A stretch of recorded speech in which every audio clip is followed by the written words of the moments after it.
गोल गोल ऐसे द्राक्ष द्राक्ष की तरह दिख रही है ना, ग्रेप्स की तरह। तो ये हमारी पैंक्रियाटिक होती है ना, पैंक्रियाटिक ग्रंथि होती है, जो एक इंसुलिन नाम का हार्मोन तैयार करती है। अभी ये हार्मोन क्या होता है, देखिए हमारा शरीर किस तरीके से चलता है। हमारा शरीर दो तरीके से चलता है। एक होता है जो हमारा जो ब्रेन है, हमारा जो मस्तिष्क है, वो हमारे शरीर के अंदर इलेक्ट्रिकल इम्पल्सेस छोड़ता है, छोटे एकदम छोटे अमाउंट में। तो उस वो एक नेटवर्क की तरह हमारे शरीर के अंदर जाते हैं, उसको बोलते हैं न्यूरल नेटवर्क, है ना। ये हो गया फिजिकल कंट्रोल। और कौन सा कंट्रोल होता है, एक होता है केमिकल कंट्रोल। केमिकल कंट्रोल का मतलब क्या है, देखिए हम हमें भूख लगती है, बराबर है।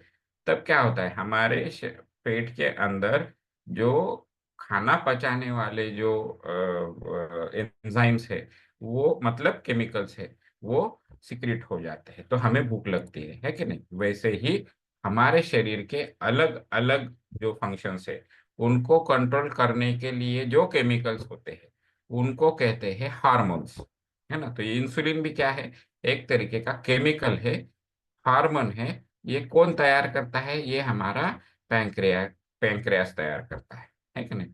अगर इसमें गड़बड़ी हो जाए, तब हमें हो जाता है डायबिटीज। तो अभी देख रहे हो आप, ये इन्फ्लेमेशन दिखा रहे हैं। इन्फ्लेमेशन का मतलब क्या होता है, वहां पे किसी भी तरीके की सूजन आना या फिर जलन होना, है ना, जिसे हम लोग अच्छे तरीके से सेंस नहीं कर सकते, क्योंकि ये हमारा स्किन का ऑर्गन नहीं है। वो अलग टॉपिक है, बाद में बात करेंगे उसके ऊपर।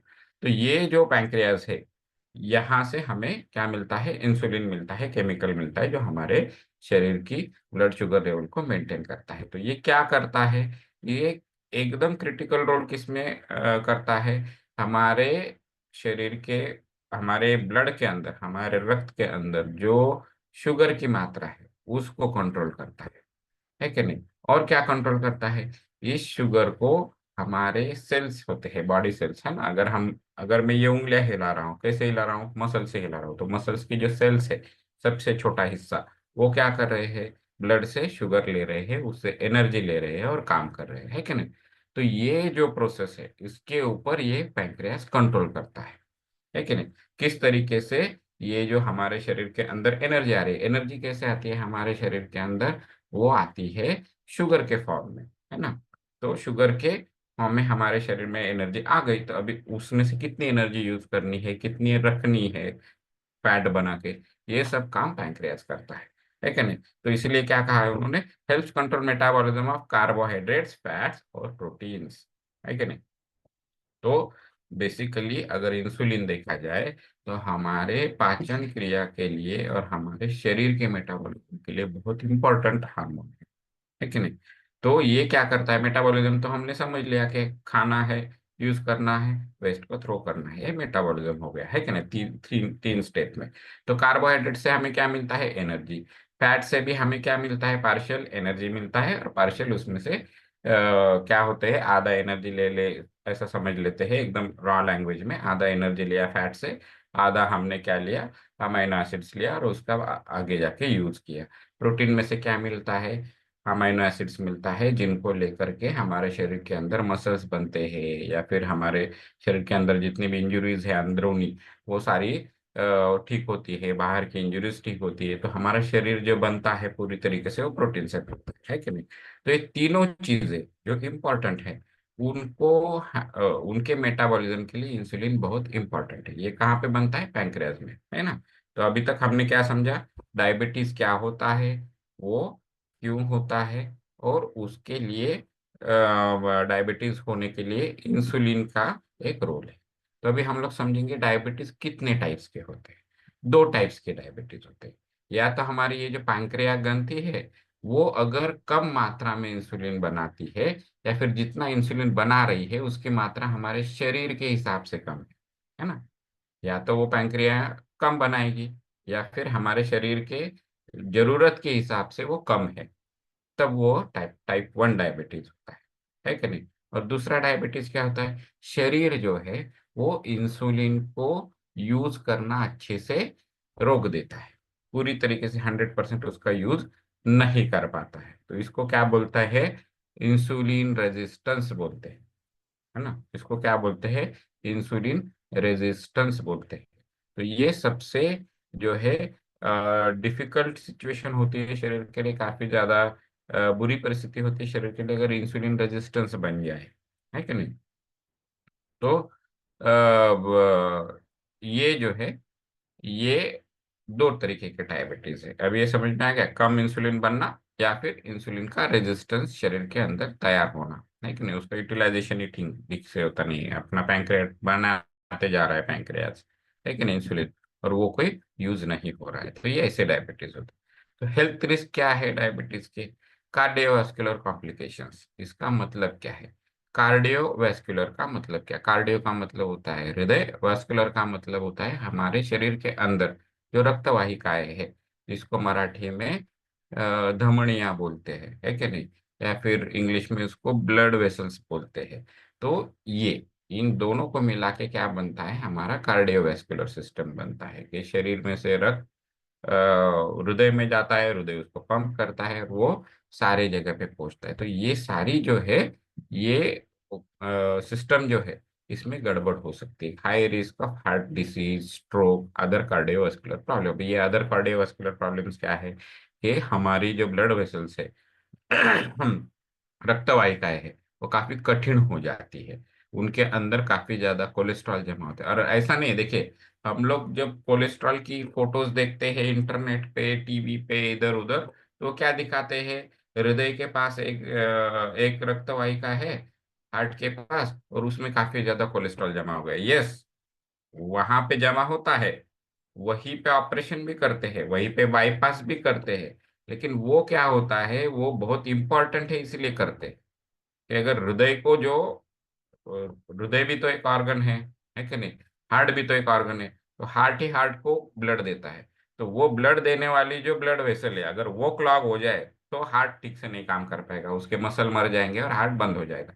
इसलिए वहां पे बाईपास करते हैं। लेकिन ये जो कोलेस्ट्रॉल है पूरे शरीर में फैलता है, पूरे शरीर में जितनी ब्लड वेसल्स है उसके अंदर कोलेस्ट्रॉल के लेयर्स बनते हैं। लेकिन अनफॉर्चुनेटली क्या होता है, हम लोगों को ये चीज पता ही नहीं होती है। तो हम लोग क्या समझते हैं, हाँ मेरा अभी बहुत सारे पेशेंट होते हैं, मेरा अभी बाईपास हो गया है, या फिर मुझे स्टेंट लगा है, तो अभी मेरे को कोई कोई भी तकलीफ नहीं है, टेंशन नहीं है, ऐसा ऐसा बहुत सारे लोग सोचते हैं, लेकिन वो ट्रू नहीं है। पूरे शरीर के अंदर ये कोलेस्ट्रॉल जगह जगह पे ब्लड वेसल्स में होता है, जिसके वजह से क्या होता है, उसके वजह से शरीर के अंदर रक्त का प्रवाह प्रवाह जो है, जैसे होना चाहिए, वो अच्छे से नहीं हो पाता है ना। डायबिटिक न्यूरोपैथी, किडनी डैमेज जिसको बोलते हैं, तो किडनी भी जो है, हाई हाई लेवल का जो शुगर लेवल है ब्लड के अंदर, वो काफी सालों तक अगर किसी को है डायबिटीज, तो उनके शरीर के अंदर किडनी डैमेज होने के चांसेस भी बढ़ जाते हैं। क्यों? क्योंकि किडनी के ऊपर आता है लोड, है ना, ये शुगर वगैरह की वजह से, वेस्ट की वजह से। और फिर क्या होता है, नर्व डैमेज, जिसको न्यूरोपैथिक बोलते हैं, जिसको क्या बोलते हैं, न्यूरोपैथी। इसका मतलब क्या है, देखिए, मैंने आपको बोला, जब मैंने आपको समझाया इंसुलिन के वक्त के दो कंट्रोल होते हैं, एक हमारे मस्तिष्क से, ब्रेन से निकलता है इलेक्ट्रिकल इम्पल्सेस, है ना, अभी इसके बारे में भी बात करते हैं। मतलब ये जो इंसुलिन का शरीर के अंदर अच्छे से ना बनना या कम बनना, या फिर शरीर का उसको अच्छे से यूटिलाइज नहीं करना, ये तो आपका केमिकल कंट्रोल गड़बड़ा ही देगा। उसके साथ आपका जो फिजिकल कंट्रोल है, वो उसको भी गड़बड़ा देता है। कैसे गड़बड़ा देता है, देखिए, हमारे ब्रेन से जब सिग्नल निकलता है, तब क्या होता है, वो न्यूरल नेटवर्क से जाता है ना। जैसे हमारे शहर के अंदर हाईवे कुछ रास्ते होते हैं ना, कि हम लोगों को एक जगह से दूसरी जगह जाना है, तो उस रास्ते से इधर भी रास्ता जाएगा, उधर भी, वैसे हमारे शरीर के अंदर ये पूरा नेटवर्क बना हुआ है। तो शरीर, ब्रेन से जो सिग्नल निकलता है वो हर जगह पे जाता है। तो क्या होता है, ये जब जाता है तब क्या करते हैं, ऐसे दो न्यूरॉन्स होते हैं, वो जो सेल्स होते हैं न्यूरल नेटवर्क के, उनको न्यूरॉन बोलते हैं। तो ये ऐसे इनके अंदर छोटा सा गैप होता है, और सिग्नल क्या करता है, यहाँ से दूसरे जगह पे जंप करता है, और ये शुगर जो है, एक्स्ट्रा शुगर, वो क्या होती है, वो जाके इसके बीच में बैठ जाती है।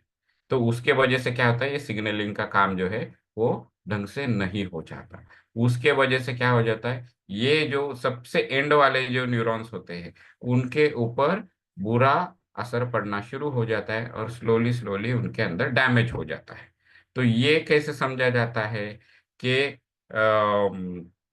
शरीर के अंदर एकदम ऐसे उंगलियों में या फिर पैरों की उंगलियों में ऐसे किसी ने सुई चुभाई हो ऐसे होना, या फिर ऐसे गुदगुदी टाइप होना, या फिर वो हम लोग बोलते हैं ना एकदम नमनेस आना। नमनेस का मतलब हम लोग बोलते हैं ना मराठी में मुंग्या आल्या पायाला, राइट? तो लाइक दैट। तो ये सब हो सकता है और ये बहुत डेंजरस सिचुएशन है। इसके वजह से क्या होता है, उस एरिया में जो ब्लड फ्लो है वो भी डिस्टर्ब हो जाता है। और ध्यान में रखिए, हमारी जो हाथों की उंगलियां है, हाथ और पैर जो है, वो ऐसे अंग है जो शरीर के सबसे लास्ट वाले और दूर वाले अंग है। अगर हम लोग ब्लड सर्कुलेशन के डायग्राम देखेंगे तो वहां पे ब्लड को पहुंचने के लिए और वहां से वापस आने के लिए काफी ज्यादा तकलीफ उठानी पड़ती है। तो अगर वहां पे कुछ गड़बड़ हो जाए तो फिर क्या हो जाता है, ये सारे ऑर्गन्स डैमेज हो सकते हैं। तो आपने देखा होगा काफी सीवियर डायबिटीज जिनको है, काफी जिनकी कंडीशन खराब है, उनके हाथ या पैर काटने पड़ते हैं। उसका रीजन ये नर्व डैमेज होता है। और जो कार्डियोवैस्कुलर कॉम्प्लिकेशन मैंने जो समझाया, ये अच्छे से ब्लड फ्लो हर जगह पे नहीं हो पाता, उसके वजह से ये होता है ना। आई कॉम्प्लिकेशंस होते हैं जिसको डायबिटिक रेटिनोपैथी कहते हैं। रेटिनो मतलब क्या होता है, आँख। आँख के अंदर रेटिना होता है। रेटिना मतलब क्या, आँख कैसे काम करती है, लाइट हमारे आँख के अंदर आती है और उसकी इमेज किसी पिक्चर की तरह हमारे आँख के पीछे जो पर्दा होता है उसके ऊपर गिरती है। इस पर्दे को क्या बोलते हैं, रेटिना बोलते हैं।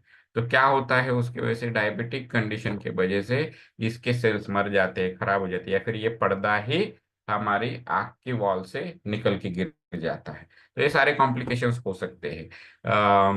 और इसके साथ क्या हो सकता है, आंख के अंदर जो कैटरैक्ट बोलते हैं उसको, है ना, आंख की जो लेंस होती है वो ठीक हो जाना, वो एकदम स्टिफ हो जाना, उसको बोलते हैं कैटरैक्ट। तो वो कैटरैक्ट का भी सिचुएशन आ सकता है। फूड कॉम्प्लिकेशंस ये तो हमने नर्व डैमेज में समझा है। तो ब्लड सर्कुलेशन अच्छे तरीके से ना होने की वजह से ज्यादातर पैरों में दिक्कत हो जाती है। तो अगर किसी को डायबिटीज है तो 100% उन लोगों ने अच्छे शूज यूज करने हैं, अपने पैरों को साफ रखना है। अगर हो सके तो दिन में 5 या 10 मिनट पैरों को इस तरीके से एलिवेट करके ऊपर करके रखना है, ताकि वहां से अशुद्ध ब्लड जो है वो वापस आ सके। लेकिन तो पैरों की सबसे ज्यादा जो है चिंता डायबिटिक पेशेंट के लिए करनी चाहिए। अगर हमारे घर में कोई पेशेंट है तो उनके भी पैरों की तरफ एकदम बिल्कुल ध्यान रखना है, बारीकी से ध्यान रखना है। और दूसरी सबसे बुरी बात ये होती है ना कि देखिए, ऐसा कोई इंसान नहीं होता है, मतलब ऐसे बहुत कम लोग हैं जो एकदम लीन है एकदम, है ना, कम उनकी तबीयत है और उनको डायबिटीज हो गया। ज्यादातर डायबिटीज वाले लोग कैसे, थोड़े से हेल्दी होते, थोड़े से फैट होते हैं, है कि नहीं? तो उनको पैरों तक पहुंचने के लिए भी काफी तकलीफ होती है।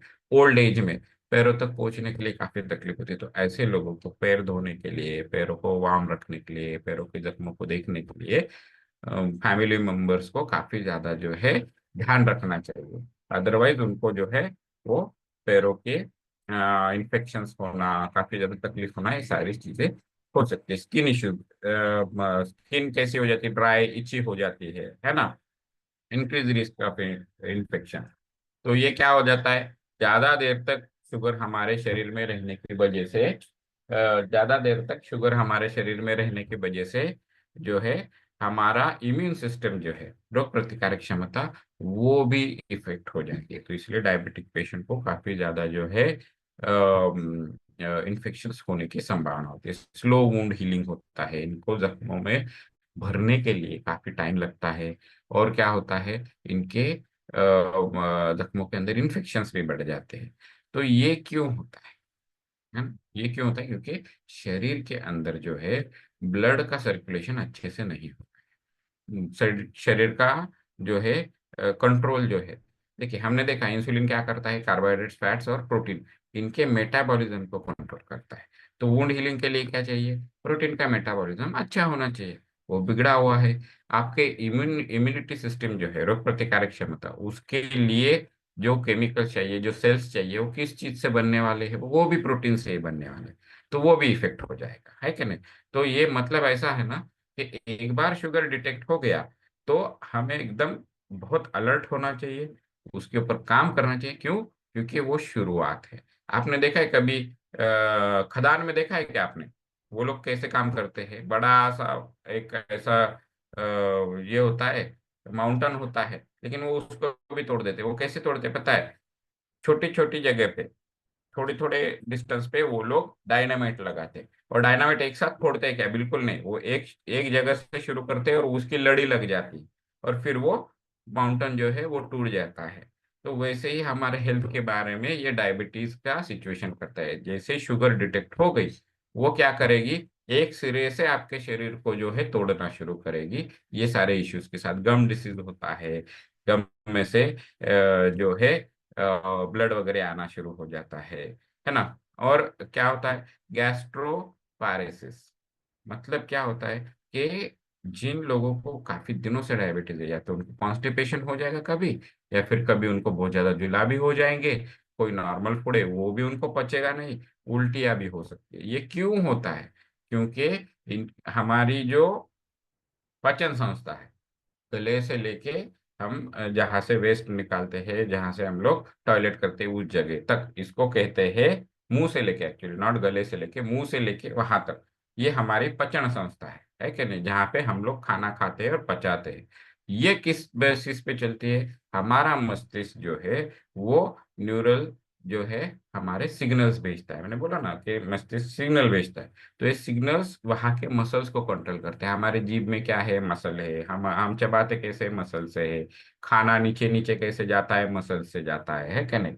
तो ये सारी चीजों को कंट्रोल करने का काम ये न्यूरल नेटवर्क करता है। अभी उसमें ही खराबी आ गई, तो ये पाचन संस्था ढंग से काम नहीं करती है। ये भी एक रीजन है कि आप देख सकते हो इनको इन्फेक्शन, स्लो वुंड हीलिंग, ये सारी चीजें होती है। क्यों? क्योंकि प्रोटीन का एब्सॉर्प्शन भी अच्छे से नहीं होता है, और ये पाचन संस्था बहुत सीवियरली अफेक्ट हो जाती है। तो इन लोगों को काफी ज्यादा ऐसी तकलीफें हो सकती है। तो उसके ऊपर भी ध्यान रखना है। और जिन लोगों को डायबिटीज है, उन्होंने खास करके ये छुपाना नहीं है कि मुझे ये हो रहा है, वो हो रहा है, वो ऐसा हो रहा है, ऐसा हो रहा है ना। हाइपोग्लाइसेमिया हो सकता है, अचानक से ब्लड शुगर लेवल कम हो जाती है। तो ये शेकिनेस, कंफ्यूजन होता है उस केस में। और कभी कभी ये लोग बेहोश भी हो सकते हैं। तो जिनके जिनके फैमिली मेंबर्स को डायबिटीज है या इनको खुद डायबिटीज है, तो वो लोगों ने क्या करना है, किसी भी तरीके की टॉफी नहीं रखनी है, शुगर नहीं रखनी है। क्या रखना है, ग्लूकोज का डिब्बा जो है वो हमेशा साथ में रखना है। क्यों? क्योंकि वो सबसे फास्ट अपने टंग के ऊपर डिजॉल्व होकर टंग से ही वो जो है शुगर को शरीर के अंदर ले जाता है। ठीक है ना? तो ये हमेशा रखना है। अगर आप पूरा डब्बा नहीं कैरी कर सकते तो छोटी छोटी डब्बियों में उसको भर के अपने साथ हमेशा रखना है, ताकि अगर कभी भी ऐसे लगे कि कंफ्यूजन हो रहा है, थोड़ा सा शेकिनेस हो रहा है, बहुत ज्यादा पसीना आ रहा है, इमीडिएटली उसको खा लीजिए, है ना। तो अभी देखिए, ये सारे इश्यूज हमने देखे। और इसके साथ एक चीज है ना जो यहाँ पे मैंने नहीं लिखी है, वो इसलिए, वो मेरा खुद का ऑब्जर्वेशन है। मेरे हमारी माता जी को काफी जबरदस्त डायबिटीज था इस फैमिली को जुड़ने से पहले, और फिर वो कंट्रोल में आ गया इस फैमिली के साथ आने के बाद में, है ना। तो काफी ज्यादा कंट्रोल है अभी उनका।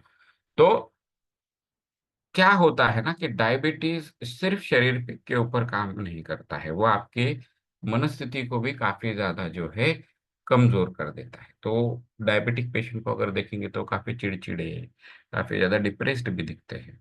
तो ये सारी चीजें जो मैं समझा रहा हूँ, ये सिर्फ डायबिटिक पेशेंट के लिए नहीं है, ये उनके फैमिली मेंबर्स के लिए भी है, कि ये सारे लक्षणों को जो है उन्होंने काफी ज्यादा ध्यान रखना है, जिससे आपको समझेगा कि उनकी परिस्थिति कैसे है। क्योंकि डायबिटिक वाला पेशेंट आपको कभी ये नहीं बोलेगा कि मेरे उंगलियों में मुझे किसी सुई की तरह चुभन हो रहा है, या फिर वो ये नहीं बोलेगा कि मुझे आज क्या हो गया, कॉन्स्टिपेशन ही हो गया है, या फिर कल मुझे क्या हो गया, मुझे कुछ दस्त ही हो गए, ऐसा कोई नहीं बोलेगा। ये लोग बोलते नहीं है। डायबिटिक पेशेंट का ये और एक सबसे बड़ा बीमारी है कि वो अपने सिम्टम्स को छुपा लेते हैं या फिर उनको इग्नोर कर देते हैं, है ना। क्योंकि उनके अंदर उत्साह नहीं रहता है। तो ये सारी चीजें हैं। तो इसके ऊपर फैमिली मेंबर्स ने भी ध्यान देना है और डायबिटिक पेशेंट्स ने भी ध्यान देना है कि नहीं। तो डायबिटीज के अंदर हमें कैसे केयर करनी चाहिए, ब्लड शुगर को रेगुलरली मॉनिटर करना चाहिए। ये जो देख रहे हैं यहाँ पे साइड में पिक्चर में एक मशीन मिलता है, उसको यूज करें। अगर किसी को बहुत ज्यादा शुगर लेवल आती है तो उनको हर 2 दिन में, मतलब आज किया एक दिन छोड़ के फिर से किया, इस तरीके से ब्लड शुगर लेवल्स लेने हैं। और उसका एक चार्ट बनाना है। चार्ट बनाना है मतलब क्या है, कितने टाइम, कौन से टाइम पे ये ब्लड शुगर रिकॉर्ड की गई है, क्या खाली पेट की या खाना खा के की, ये लिख के रखना है। तो इसके इसके वजह से क्या होगा, जब आपकी ये 10, 15, 20, 25 इस तरीके की रिकॉर्डिंग्स बन जाएगी, उसको लिख के आपको जब वो बन जाएगा चार्ट, तब आपको पता चलेगा आपके शरीर के अंदर ब्लड शुगर लेवल्स बढ़ रहे हैं, वैसे ही रह रहे हैं, या कम हो रहे हैं, है कि नहीं। दूसरी चीज क्या है, इनको हेल्दी बैलेंस्ड डाइट देना चाहिए, जिसमें लीन प्रोटीन्स हो, लीन प्रोटीन्स समझाऊंगा, होल ग्रेन्स हो, फ्रूट्स हो, वेजिटेबल्स हो, हेल्दी फैट्स हो। लीन प्रोटीन का मतलब क्या है, ऐसे प्रोटीन्स जो रिफाइंड है, जिनको तोड़ने के लिए, जिनको पचाने के लिए शरीर को ज्यादा कष्ट ना करना पड़े, ऐसे प्रोटीन्स को लीन प्रोटीन्स बोलते हैं कि नहीं।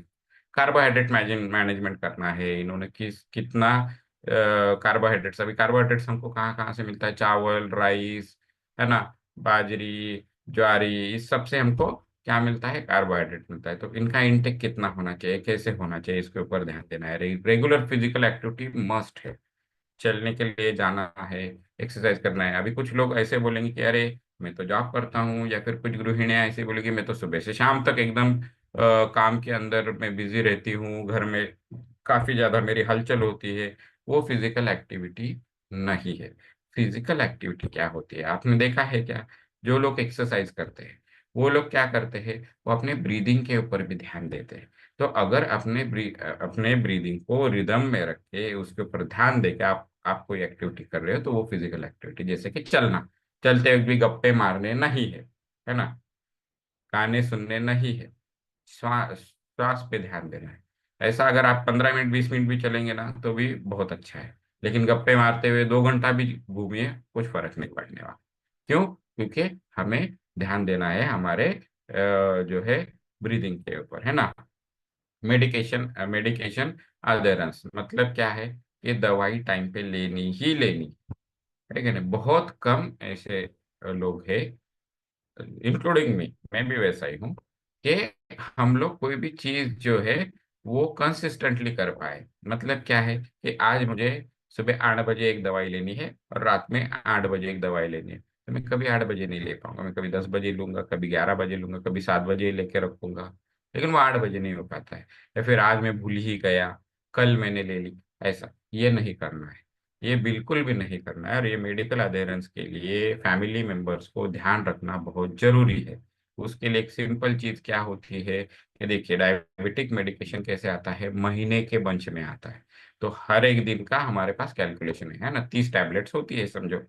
तो फैमिली मेंबर्स ने ध्यान रखने का, हाँ महीने का कौन सा तारीख चल रहा है अभी, आज चल रहा है 11वां तारीख, हाँ 11वां तारीख मतलब 10 गोलियां खत्म होनी चाहिए, इस तरीके से हम लोग देख सकते हैं कि नहीं। ब्लड प्रेशर और कोलेस्ट्रॉल में कंट्रोल लाने की बहुत ज्यादा जरूरत होती है डायबिटिक पेशेंट को। तो वो कैसे आता है, ब्लड प्रेशर कैसे कंट्रोल होता है, हैप्पी थॉट्स रखना, उनके आजू बाजू में किसी भी तरीके की निगेटिविटी नहीं रहनी चाहिए, घर में किसी भी तरीके के नो स्ट्रेसफुल सिचुएशंस नहीं होने चाहिए, उनको मेडिटेशन करवाना चाहिए, है ना।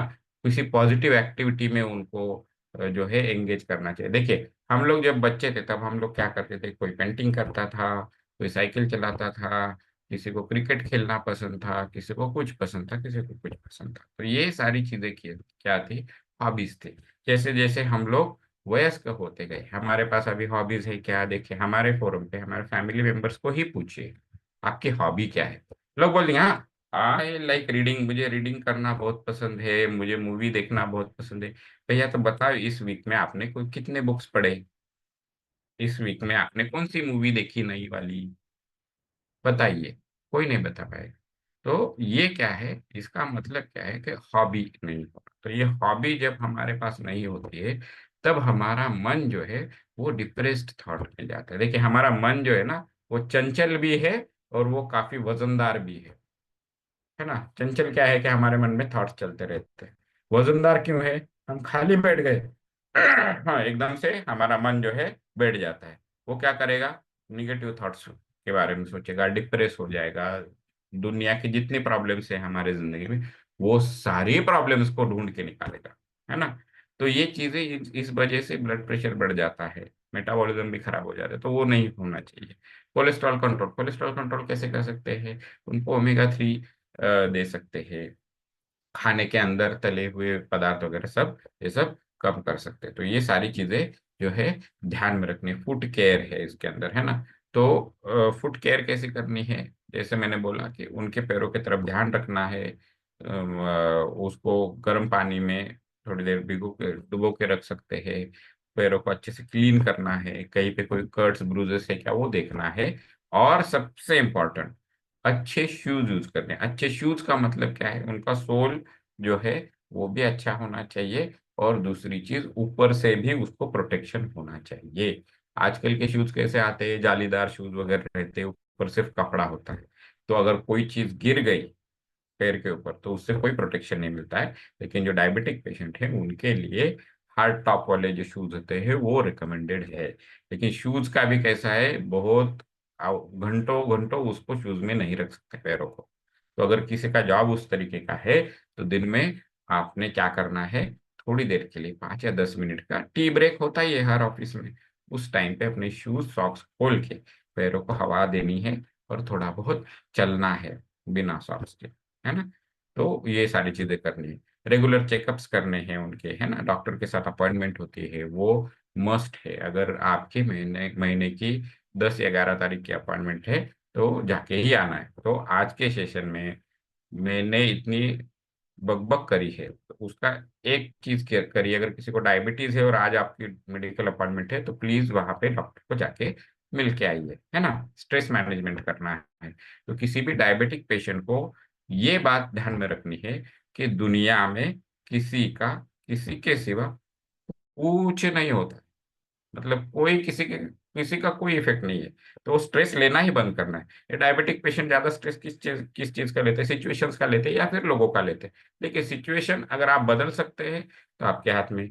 अगर आप लोगों को बताते हैं वो सुनते हैं तब आपके हाथ में। अगर वो दोनों भी नहीं है तो स्ट्रेस बिल्कुल नहीं लेना है ना। तो इस बात को ध्यान में रखिए। डायबिटिक पेशेंट की सबसे पहली प्राथमिकता ये होनी चाहिए कि उनकी ब्लड शुगर लेवल कहाँ है, उनके शरीर की अवस्था क्या है, क्या वो हेल्दी है या नहीं। ये उनकी प्राथमिकता होनी चाहिए। उनके बच्चे, बीवी, पिता, माता, दोस्त, भाई, ये सब लोग अच्छे से जी लेंगे, कोई किसी को तकलीफ होने वाली नहीं है।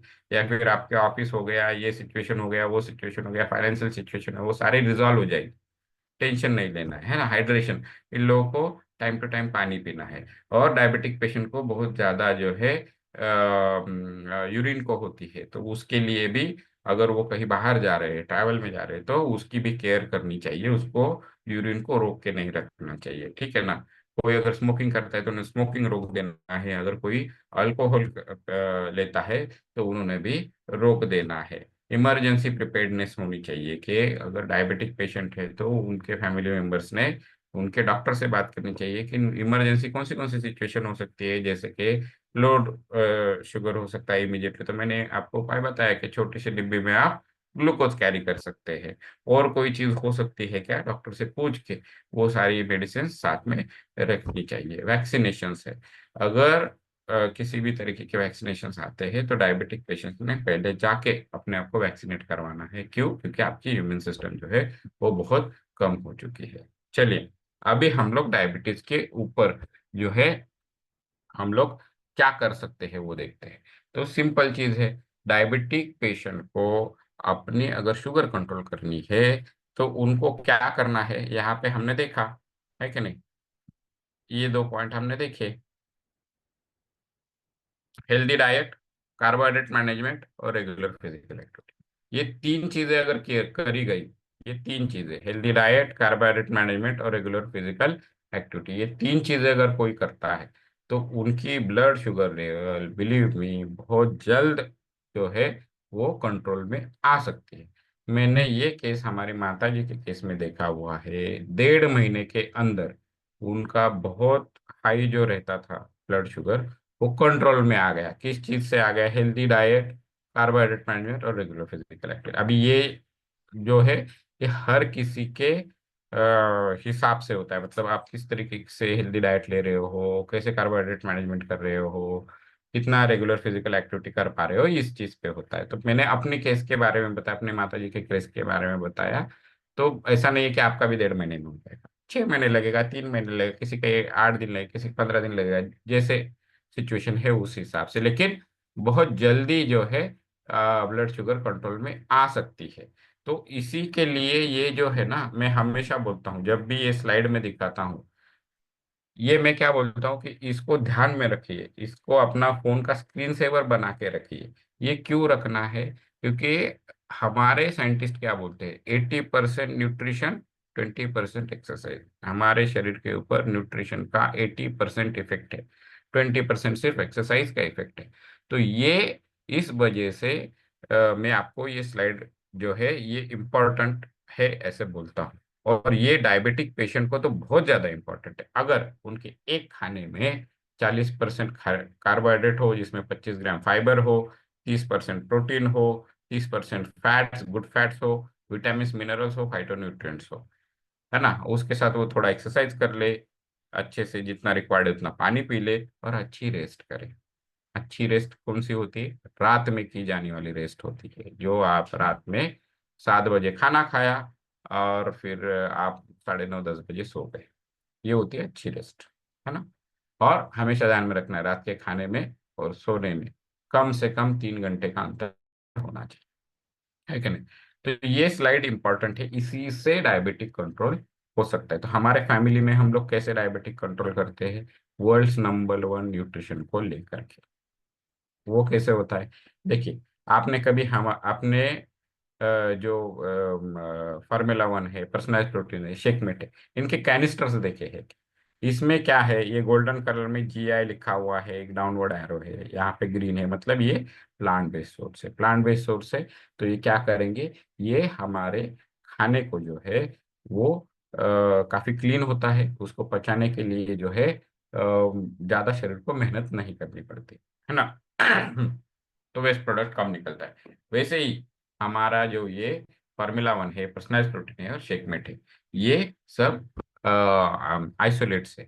मतलब क्या है कि प्लांट बेस्ड जो न्यूट्रिशंस है उनको आइसोलेट करके, एक्सट्रैक्ट करके, फिर आइसोलेट करके अलग निकाल के हम लोग उसको ले रहे हैं। तो उसमें से वेस्ट तो होता ही नहीं। दूसरी चीज ये क्या है कि देखिए, इसका पीडी का स्कोर 1 है। इसका मतलब क्या है? इसका मतलब है कि इसके अंदर जरूरी प्रोटीन्स जो है, जितनी मात्रा में शरीर को चाहिए उतने सब के सब है क्या? चलो है। उसकी बात क्या है कि ये लेने के बाद शरीर के अंदर कितने परसेंट एब्सॉर्ब होता है? 100% एब्सॉर्ब होता है, इसलिए इसका पीडी का स्कोर जो है वो 1 है ना। इसका ग्लाइसेमिक इंडेक्स लो है। अभी ये ग्लाइसेमिक इंडेक्स क्या होता है?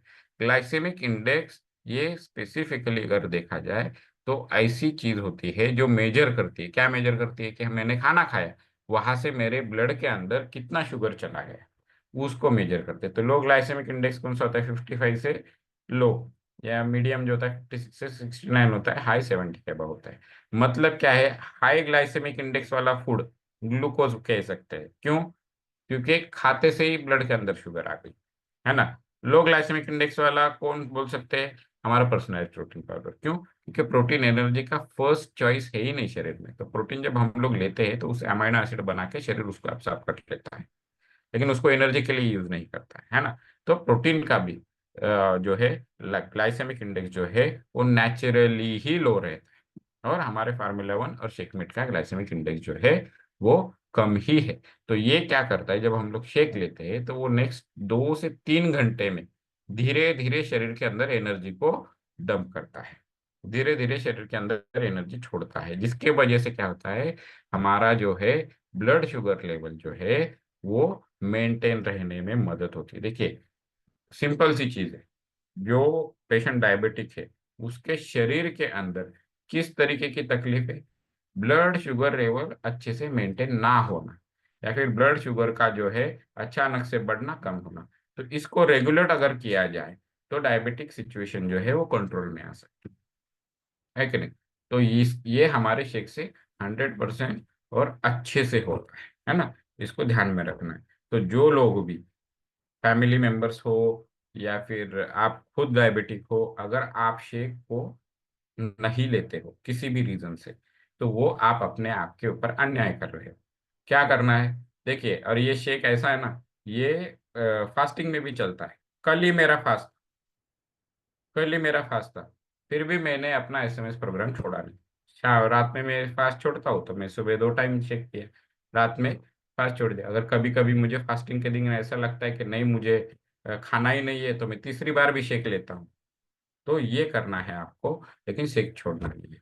और क्या है secret behind good health, diabetic patient को किन चीज़ों पे काम करना चाहिए अच्छे से, और हम ही सभी को किस चीज़ों पे काम करना चाहिए।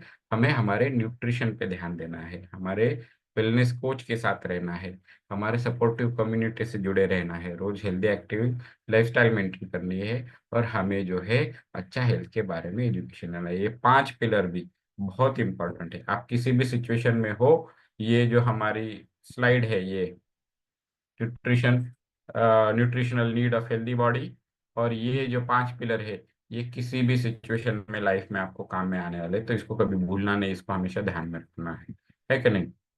और एक चीज, नवंबर 2023 में यूएसए का जो सेंट्रल ऑफ डिसीज कंट्रोल और प्रिवेंशन जो है, सीडीसी जिसको बोलते हैं, वो पूरे अमेरिका के हेल्थ के ऊपर ध्यान देता है। तो उन्होंने हमारे हर्बल लाइफ इंटरवेंशन प्रोग्राम को डायबिटीज प्रिवेंशन प्रोग्राम के रूप में जो है उन्होंने सम्मानित किया है, उसको रिकॉग्नाइज किया है। रिकॉग्नाइज किया है का मतलब क्या है, कि वो लोग रिकमेंड करते हैं, अगर किसी को डायबिटीज की परेशानी होने की संभावना बढ़ती है, तब उनको ये प्रोग्राम सीडीसी खुद रेकमेंड कर रहा है कि आप इस प्रोग्राम के तहत अपने आप के आपको डायबिटीज से दूर रख सकते हो, ऐसा सीडीसी ने बोल के रखा है। तो इससे आप समझ सकते हो कि जो हम लोग कर रहे हैं, जो हमारे फैमिली में हम लोग न्यूट्रिशन लेते हैं, एसएमएस प्रोग्राम करते हैं, वेट लॉस मैराथन करते हैं, वो कितना इम्पोर्टेंट है। वो हमें सीधे सीधे डायबिटीज से बचाता है। So thanks to Marcus sir for creating such a wonderful family, और हमें हेल्दी एक्टिव जीने का लाइफ का तरीका सिखाया। Thanks to my health basket family, जो मुझे हमेशा लाड़ प्यार दुलार करते हैं। Thanks to my coaches doctor Anand sir, doctor Rama ma'am, और मेरी junior coach doctor Minal ma'am. Thank you so much, मुझे अच्छे से एक अच्छा बच्चा बनाने के लिए। Thank you. Over to host. Thank you. Thank you sir, बहुत ही बढ़िया सेशन हुआ। बहुत इंफॉर्मेटिव था, प्रेजेंटेशन भी बहुत अच्छा था, और सच में सर ने बहुत ही अच्छी इंफॉर्मेशन दी।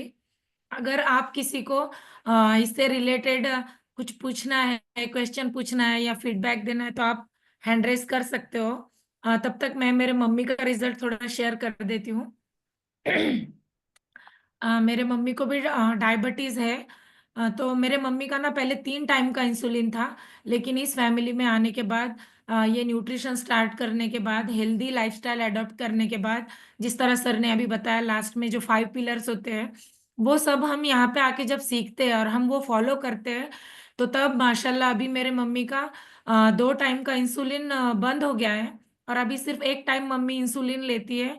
और उसमें ना माशाल्लाह मतलब एनर्जी लेवल भी बहुत बढ़ गया है अभी। और मम्मी की जो चर्बी की गांठें थी वो पिघल गई। जो कोलेस्ट्रॉल की उनको हमेशा टैबलेट मतलब हमेशा लेनी पड़ती थी, वो अभी लेनी नहीं पड़ती है। तो ऐसे मेरे मम्मी का बहुत ही बढ़िया रिजल्ट है। और हमारा जो न्यूट्रिशन है उसके साथ हम अगर कुछ सप्लीमेंट्स लेते हैं, तो उसकी भी बहुत ज़्यादा अच्छे से हेल्प हो जाती है। मेरे मम्मी को मैं सभी सप्लीमेंट्स देती हूँ, लेकिन एक मल्टीविटामिन, इम्यून हेल्थ, ये जो सप्लीमेंट्स है ना, वो कंटिन्यू मतलब मैं कभी बंद नहीं होने देती। तो और नाइट वर्क्स, ये भी बहुत अच्छे से वर्क करते हैं जिनको डायबिटीज है उनके लिए। तो इस तरह मेरे मम्मी का बहुत अच्छा रिजल्ट है। और जिनको भी डायबिटीज है घर में, उन्होंने ये सच में न्यूट्रिशन भी उनको स्टार्ट करना चाहिए, जिनको पॉसिबल है उन्होंने सप्लीमेंट्स भी ऐड करना चाहिए। और थैंक यू सर, सच में बहुत ही अच्छा सेशन हुआ, बहुत बढ़िया इंफॉर्मेशन दी आपने। आपकी मम्मी की वो जख्म पीठ का भी बताइए ना मैम। मेरे पास वो फोटो, मैम आप फोटो शेयर कीजिए। मैं निकालती हूँ, पैरों के जख्म का भी बताइए। हाँ, मम्मी को थोड़ा स्किन का प्रॉब्लम भी हो गया था, लेकिन वो भी, और अभी ना मतलब कुछ, अभी मम्मी थोड़ा बीमार हो गई थी, डॉक्टर ने बोला था चिकनगुनिया हो गया बोल के, लेकिन कोई ट्रीटमेंट नहीं लिया हमने। अपना न्यूट्रिशन से ही मम्मी अभी फिर से रिकवर हो गई है अल्हम्दुलिल्लाह। और बहुत से लोगों ने नेगेटिव बातें की, लेकिन अभी हमारा माइंडसेट इतना स्ट्रांग हो गया है, हमारा कॉन्फिडेंस इतना बढ़ गया है कि हम लोगों की बातें नहीं सुनते हैं। और हमारा न्यूट्रिशन मतलब घर में भी हम सब लेते हैं, और मम्मी को उसका बहुत ही अच्छा रिजल्ट आया है। अभी दूसरी बार भी मम्मी एक बार मतलब तबीयत ठीक नहीं थी, उसके बाद फिर से न्यूट्रिशन दिया, तो उसकी वजह से मम्मी अभी बहुत अच्छी हो गई है। मैम आप शेयर कर रहे हो क्या फोटो? अब वो फोटो स्किन का फोटो दिखाने का था मुझे, और मम्मी को एक पैरों में कुछ तो जख्म भी थी ना। हाँ, और मम्मी के ना मतलब इतने सारे रिजल्ट्स है ना, मैं भूल जाती हूँ। मम्मी के पैर पे एक ऐसी जख्म थी कि वो कितने साल से भी मतलब वो अच्छी नहीं होती थी कभी।